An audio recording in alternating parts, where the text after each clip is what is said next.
ya se ha hablado de la diseminación de esta infección, ¿verdad? Los números más recientes que pudimos bajar anoche son de más de 1.8 millones de casos confirmados y más de 114,000 muertes en el mundo por la infección por SARS-CoV-2, que es el causante del COVID-19, que es la enfermedad. Y eso es hasta las 0 horas de meridiano de Greenwich. Para esta plática es importante el detalle que de esos 1.300.000 casos activos a nivel mundial, el 4% están en condición seria o crítica. Cuando uno separa estos casos infectados activos, 1.264.000 casos, el 96% son leves, 500.000, un poco más, ya se resolvieron, de los cuales el 21% fueron fatales, y esos son los 114,000 muertes reportadas hasta esta madrugada. Solo pongo estas referencias rapidito porque obviamente no podemos hablar de todos los detalles de cuidado de un paciente críticamente enfermo con un problema respiratorio primariamente muy serio, y entonces hay que ver las cosas más sencillas. Les recomiendo altamente el curso en línea del cuidado clínico del paciente con infección severa respiratoria aguda en el sitio de OMS. Son 14 módulos, está muy bueno y en realidad nos sirve de una muy buena base porque solo extendemos lo que se dice en este curso a el contexto del paciente con COVID, ¿verdad? También hay algo en relación al manejo de pacientes con COVID. El CDC pues también tiene recomendaciones, la última es al 11 de abril. La admisión al hospital de pacientes con COVID-19 está indicada si la presentación clínica requiere manejo y tratamiento de soporte hospitalario. Obviamente hay que tener un protocolo en donde se establezcan precauciones de aislamiento apropiadas al momento que el paciente vaya a intentar cruzar la puerta. Idealmente ese paciente debe ser derivado a un área que no sea el área de consulta externa o el área de emergencia común, sino sea un área dedicada con las precauciones de aislamiento respiratorio estricto que son necesarias para el manejo de estos pacientes, para evitar contaminación de nuestro personal, que el personal es muy valioso y con solo que se expongan y estén suspendidos por 2 semanas ya ocasiona problemas muy serios en el manejo a nivel hospitalario. La otra indicación de hospitalización es si el paciente ha sido tratado en casa, pero presenta deterioro clínico que requiere manejo hospitalario. Y aquí en la decisión hay que ver, bueno, el paciente puede monitorearse, puede tener un monitoreo propio en casa, puede tener un aislamiento adecuado, qué riesgos hay de transmisión en el entorno familiar, que eso en realidad es un problema muy importante. Y el otro lado es qué espacio tenemos a nivel hospitalario, que obviamente eso también es limitado. Y luego, si la presentación clínica de la infección no es alarmante, pero hay una enfermedad de base de alto riesgo que se ha descompensado y requiere manejo hospitalario, un paciente diabético que tenga una hiperglicemia muy severa, esté entrando a un coma, etcétera, obviamente debe ser hospitalizado, no necesariamente por tener coronavirus, pero se debe tomar en cuenta. Si no se puede manejar de manera ambulatoria, puede ser necesaria la hospitalización y en ese caso las precauciones de aislamiento respiratorio máximo con el uso de protección ocular, mascarilla adecuada, un traje completo, botas, etcétera, más lavado de manos y uso liberal del gel de alcohol. Todo esto son las precauciones que deben de estar implementadas en todo momento desde que llega el paciente al sitio de atención. Sugerimos a los pacientes, si son pacientes ya conocidos, que avisen de avanzada que van a llegar a ser atendidos al hospital para poder preparar el área y tener un área de aislamiento apropiada para atenderlos. El tratamiento hospitalario por supuesto incluye cuidado de soporte para la patología subyacente y complicaciones. Y desde el punto de vista de frecuencia, lo más frecuente es oxigenoterapia, manejo de insuficiencia respiratoria cuando la hay, manejo del choque y fallo multiorgánico y descartar infecciones y otros problemas agregados que requieran tratamiento simultáneo. Aquí me voy a basar mucho en este artículo que acaba de salir, publicado tanto en la revista de cuidado crítico intensivo y de Critical Care Medicine, que en ambas se publicó el artículo, que son guías para el manejo de adultos críticamente enfermos con enfermedad por COVID-19.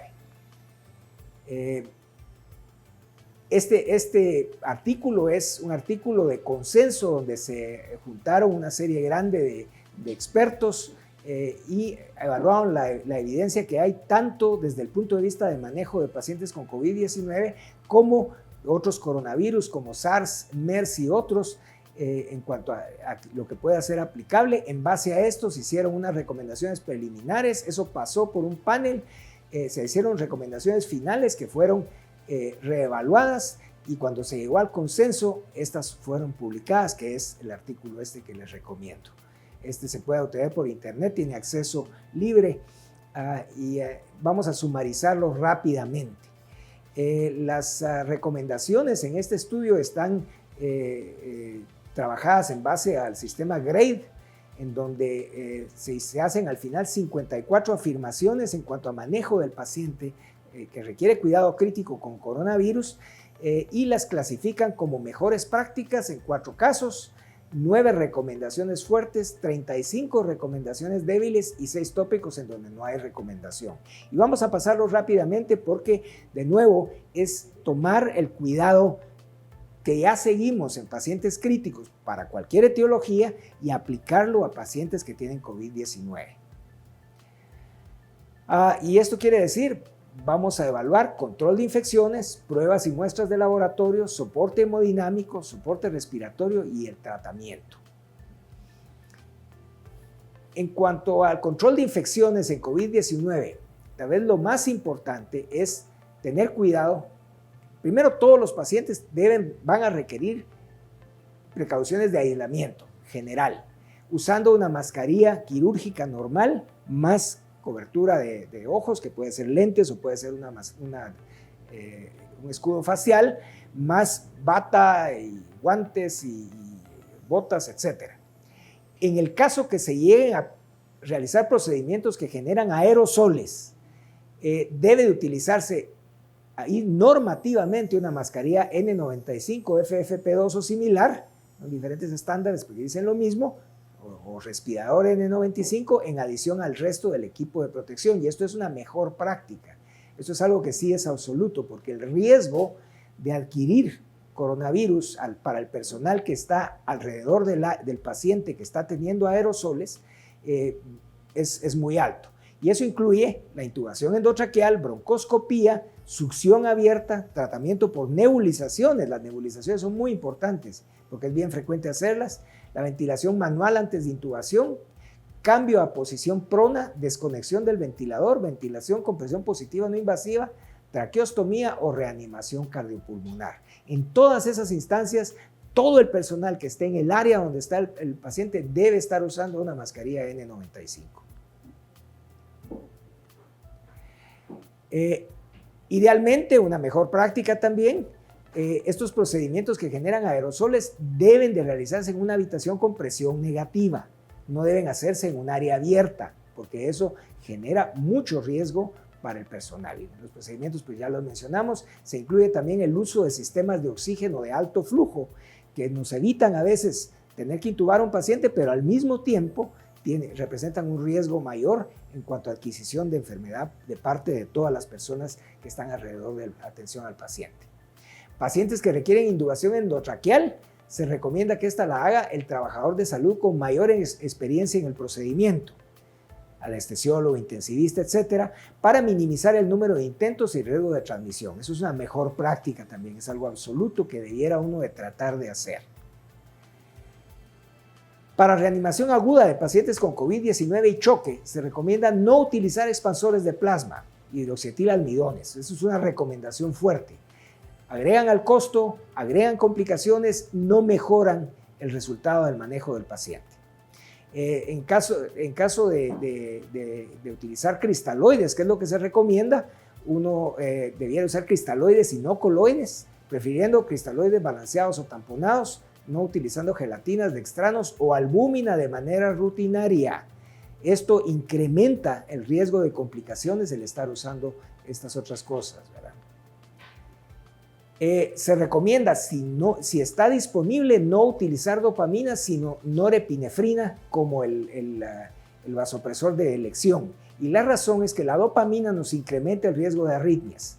Entonces sí es importante tratar de utilizar norepinefrina. Si no estuviera disponible, pues se puede utilizar epinefrina o vasopresina y considerar dobutamina si el resultado no es lo suficientemente bueno. Oxígeno suplementario en pacientes con COVID-19 es muy frecuente requerirse y aquí debemos de guiarnos por la saturación periférica con un oxímetro digital. Se recomienda que abajo del 92% de saturación se puede iniciar oxígeno, pero en todo caso, si baja del 90% es mandatorio iniciar oxígeno suplementario para mejorar la saturación periférica. Es una recomendación fuerte. Y se sugiere mantener una saturación periférica de oxígeno no mayor de 96%. La hiperoxemia también puede dañar el pulmón y puede contribuir al daño pulmonar en pacientes con COVID-19. Entonces, tenemos que estar en un margen entre 90 y 96% de saturación y hay que estarlo controlando continuamente. Pacientes que son tratados que a veces pueden requerir ventilación mecánica y existe una modalidad que es la modalidad de ventilación mecánica no invasiva que se ha popularizado en los últimos años, en donde se puede utilizar, pero esta modalidad es de alto riesgo para aerosolización del virus, ya que estas mascarillas que deben de tener un sello muy bueno con la cara del paciente, invariablemente a la hora de empujar la presión positiva hay fuga alrededor de la mascarilla y esa fuga va a salir al ambiente alrededor del paciente y eso es de alto riesgo. Entonces, si se llega a utilizar esta modalidad, hay que estar monitorizando al paciente continuamente para detectar el momento en que se deba de intubar, para evitar tener que hacerlo a la carrera, porque hacerlo a la carrera implica un mayor riesgo. A la hora de utilizar ventilación mecánica se debe utilizar un volumen tidal bajo, de 4 a 8 ml, la mayor parte recomiendan 6 ml por kilo, utilizando presiones meseta que sean menores de 30 centímetros de agua. ¿Por qué? Porque presiones mayores aumentan el riesgo de barotrauma. Si el paciente desarrolla síndrome de dificultad respiratoria del adulto, debe utilizarse una estrategia de presión positiva al final de la expiración, PIP.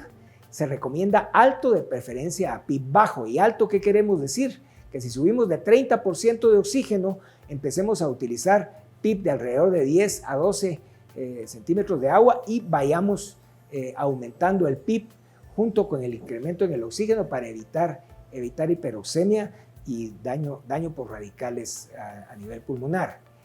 A veces se hace necesario hacer maniobras de reclutamiento donde se empuja volúmenes mayores con una bolsa de ambú.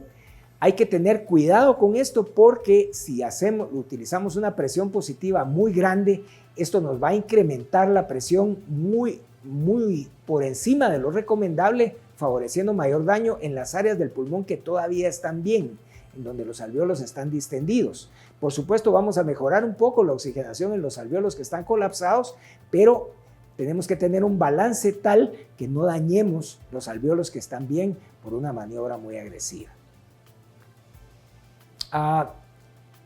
Estas son varias series de pacientes, todas de China, en donde los resultados son variables y hay que tener cuidado con esto porque, digamos, hay una serie, por ejemplo, acá, en donde el 100% de los pacientes, de 52 pacientes, fueron ingresados intensivos. Obviamente eran personas mucho más severamente enfermas. Ahí la mortalidad fue del 62%.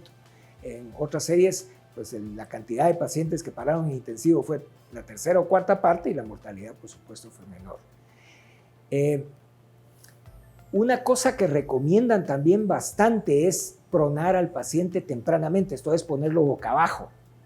Pero si uno no logra oxigenar al paciente con presiones razonables, una estrategia buena que se puede utilizar en otros pacientes y se usa actualmente, pero en el paciente con COVID-19 se dice que debe de utilizarse tempranamente, es pronar al paciente por 16 horas de las 24 del día.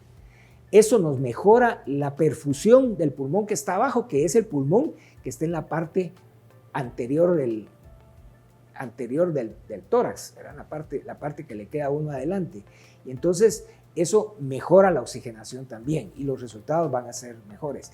El problema con eso es que es complicado darle vuelta al paciente, requiere que entren varias personas para poderlo movilizar. Hay chance de desconexiones, cuidado con los catéteres que estén puestos para administración de líquidos, etcétera, y eso también nos puede complicar el asunto, pero si se puede hacer y el personal del intensivo sabe cómo hacerlo, es una buena técnica para mejorar la oxigenación. Se recomienda en contra de utilizar corticosteroides de rutina en pacientes que no tienen síndrome de dificultad respiratoria del adulto. En pacientes mecánicamente ventilados con síndrome, el panel estuvo dividido acerca del uso de corticosteroides. Algunos dijeron no queremos corticosteroides, otros dijeron bueno, se podrían usar. La verdad está abierto y no hay evidencia suficiente.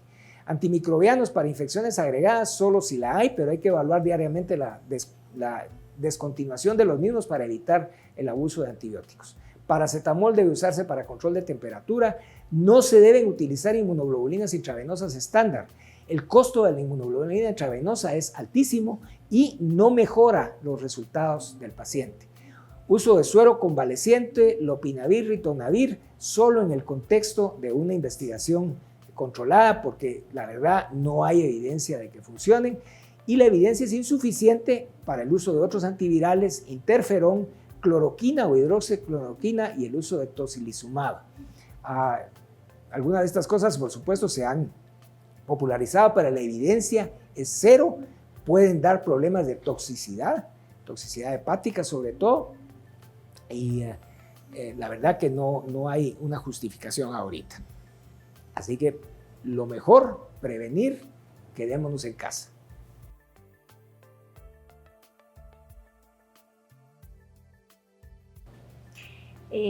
Aquí nos pregunta Martín si el realizar niveles de ferritina para catalogar la gravedad de la enfermedad o pronóstico para volver a realizar ventilación mecánica es útil o qué sabemos respecto del tema. Es cuestionable, ¿verdad? Es cuestionable. No hay así una evidencia franca de que deban de hacerse. La decisión de volver a ventilar al paciente es una decisión que también debe basarse no solo en un valor químico, sino en criterios clínicos. Bien, Jennifer Asmitia, ella nos escucha desde el Roosevelt. ¿Qué información tenemos en relación de Guillain-Barré y COVID-19? No encontré ninguna. ¿Encefalitis o algo? Encefalitis sí, encefalitis puede ser una forma de presentación entre el 6 y el 15% de los casos. Sí. Y eso sí es importante, pero es encefalitis, que puede tener manifestaciones muy variables, que incluso probablemente la anosmia y alteración del gusto, que pueden ser síntomas de presentación, representan ya una encefalitis muy inicial. Sí. Entonces, tener esto estar atentos a esto como una posibilidad, pero no hay nada diferente que debamos de hacer. Si el paciente convulsiona, y hasta un 6% de gente puede llegar a hacerlo, pues hay que utilizar anticonvulsivantes. Pueden presentarse algunos pacientes como lo que parece ser un evento cerebrovascular agudo, y que en realidad lo que es una encefalitis. Y parálisis de par craneal del parálisis de pares craneales y todo. ¿Qué puede pasar? Sandra Ordóñez pregunta que si para atender a un paciente con problema respiratorio de etiología indeterminada en emergencia, pero no cumple criterios epidemiológicos de COVID, ¿será suficiente utilizar mascarilla quirúrgica y protector facial para atención? Esto lo dijimos en la charla. Sí. Yo pensaría que en la actualidad, en ausencia de pruebas, lo mejor es asumir que el paciente pueda tener coronavirus y protegerse máximamente. Sí. La única razón para no ponerse una N95 es que no haya N95, pero sí debiera para examinar un paciente. Para examinar un paciente con síntomas respiratorios, sí. Sí, es diferente si lo que hará es el triaje, dirigirlo hacia donde se maneje. Solo dirigirlo puede hacer, bueno, venga, pase para allá, una quirúrgica está bien, pero ya examinarlo, evaluarlo y todo, debe de utilizarse una N95. Si tengo un paciente COVID positivo, esposa sin síntomas, tampoco los hijos, ¿cuánto tiempo la esposa puede volver a trabajar y qué indicaciones puedo darle? Bueno, esto lo hablamos, ¿verdad? Sí, hay una normativa que el ministerio sacó en cuanto a recomendaciones que se le deben hacer a los pacientes para el aislamiento en casa. En general, el aislamiento en casa debe de ser por lo menos de 14 días. por menos de 14 días. ¿Verdad? Sí, coincido. La cuarentena, tenga o no tenga síntomas, tenga o no tenga síntomas, debe ser de 14 días hasta el momento, atentos, ¿verdad? Hablamos de cuarentena, no de aislamiento. Y en el caso del paciente que sí es positivo, antes de descontinuar la cuarentena, lo ideal es repetir la prueba para estar seguros de que sea negativizada. Y tanto CDC como OMS manda que 2 semanas después de ser negativo debe guardar el aislamiento en casa, si lo amerita, pero lo debe realizar.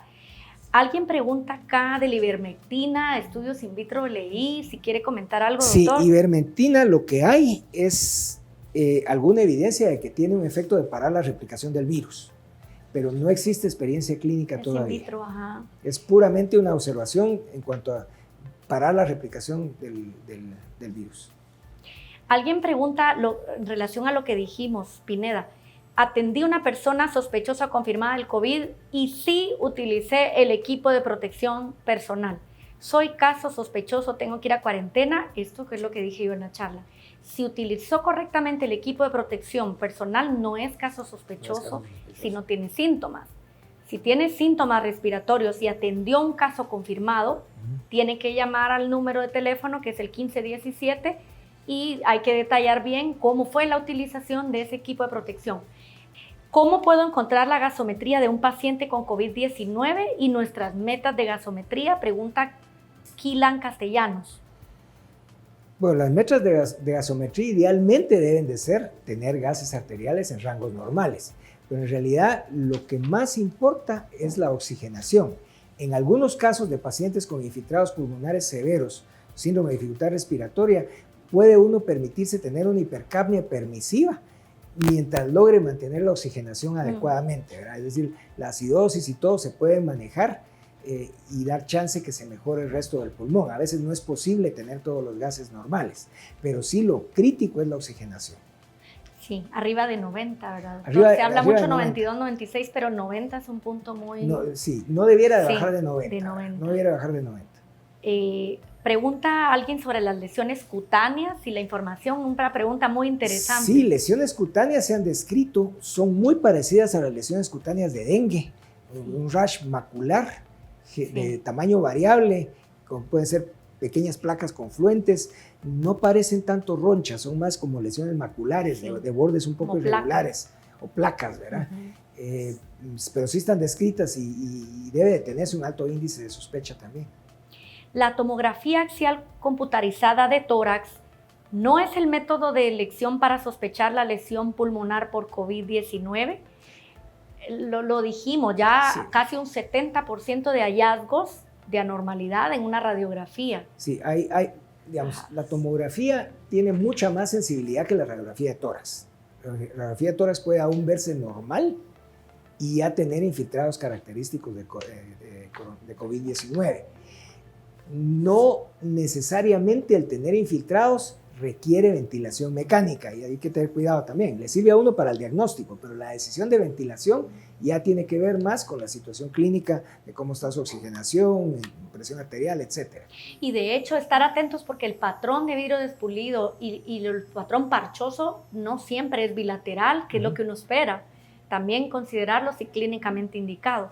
Estudios indican el uso de recambio plasmático como tratamiento de pacientes en UCI. ¿Se ha tomado en cuenta? Pregunta Víctor Gallardo. No hay evidencia de que esto altere mortalidad y sí dificulta mucho el manejo del caso. Tiene un muy alto costo y la verdad que no es recomendable como un tratamiento estándar en la situación actual.